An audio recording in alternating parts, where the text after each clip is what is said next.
Dans cette vidéo, s'effectue l'entretien de la boîte de vitesse automatique Mercedes 722.6.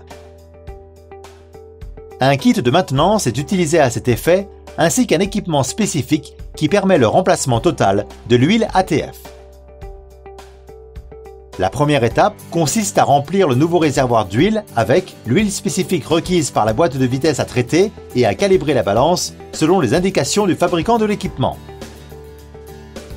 Cette étape est nécessaire car chaque huile ATF a une densité différente.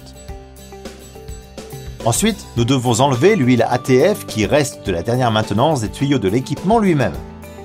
Certains équipements contiennent une base de données indiquant la quantité et le type d'huile approprié, ainsi que les raccords à utiliser pour relier l'équipement à la boîte de vitesse, qui sont généralement fournis par le fabricant. Le raccordement est effectué à l'endroit le plus confortable pour travailler, soit sur le côté de la boîte de vitesse, soit sur le radiateur de refroidissement. Dans ce cas, le haut niveau d'automatisation de la machine utilisée permet de connecter les tuyaux de manière aléatoire. Après le démarrage du moteur, qui dans ce cas est un moteur électrique, l'équipement reconnaît le sens du flux d'huile pour s'adapter aux conditions. En ce moment, l'équipement fonctionne en mode bypass et ne remplit aucune fonction. Il se contente de connecter le tuyau d'entrée au tuyau de sortie. Lors du fonctionnement en mode bypass, il est possible de consulter la température de l'huile ATF. Il faut se rappeler que normalement, le fabricant indique une température minimale pour le remplacement du liquide. Si vous voulez utiliser un détergent pour nettoyer les différents circuits de la boîte et enlever le vernis et autres résidus, il faut l'appliquer avec l'ATF utilisé. Pour ce faire, il faut remplir le réservoir spécifique à cet effet avec la quantité indiquée par le fabricant du produit. Il sera ensuite introduit à l'intérieur de la boîte de vitesse en suivant les instructions de l'équipement. Démarrez le moteur et déplacez le levier de sélection sur toutes les positions disponibles afin que le détergent fasse effet. Pour vider l'ATF, l'équipement connecte le tuyau de collecte de l'huile au réservoir d'huile usagée et la pompe de la boîte de vitesse évacue elle-même l'huile de l'ATF. Dès que toute l'huile usagée a été évacuée, un signal sonore est émis et le technicien doit alors arrêter le moteur. Lorsque la boîte de vitesse est vide, il est temps de remplacer le filtre à huile. Dans ce cas, le carter doit être retiré. Bien qu'ayant vidé toute l'huile, il en restera toujours une petite quantité dans le carter. Nous pouvons vider cette huile dans la grille spécifique prévue à cet effet dans l'équipement afin de la compter dans le réservoir d'huile usagée. Le convertisseur de couple et le circuit de refroidissement contiennent encore de l'huile usagée car la pompe à huile ne peut pas l'entraîner car le carter ne contient plus d'huile.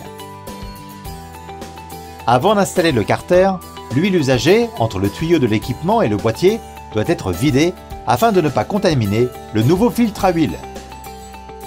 Pour ce faire, il faut introduire de l'huile neuve dans l'équipement jusqu'à ce que le changement de couleur soit visible. Dans certaines transmissions automatiques, il est recommandé de remplacer la prise du connecteur électrique. L'aimant doit être nettoyé s'il n'est pas fourni avec le kit de maintenance et le carter.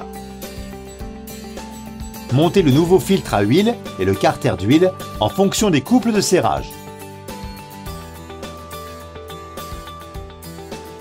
L'étape suivante consiste à remplir le carter avec la même quantité d'huile que celle qui a été récupérée jusqu'à présent.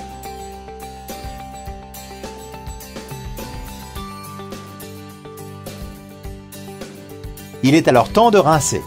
Dans ce processus, la pompe à huile de la boîte de vitesse aspirera l'huile ATF propre du carter qui évacuera l'ATF usagé restant dans le convertisseur de couple. Pour effectuer le rinçage, le moteur doit être mis en marche. Ainsi, la pompe à huile de la boîte de vitesse aspirera du nouvel ATF dans le carter pour évacuer l'ATF usagé du convertisseur de couple, tandis que l'équipement fournira la même quantité de nouvel ATF au carter pour éviter que celui-ci ne se dessèche. Une fois le rinçage terminé, le technicien verra la même couleur d'huile ATF dans les deux tuyaux. Si les étapes ont été effectuées correctement, le niveau de la boîte devrait être correct.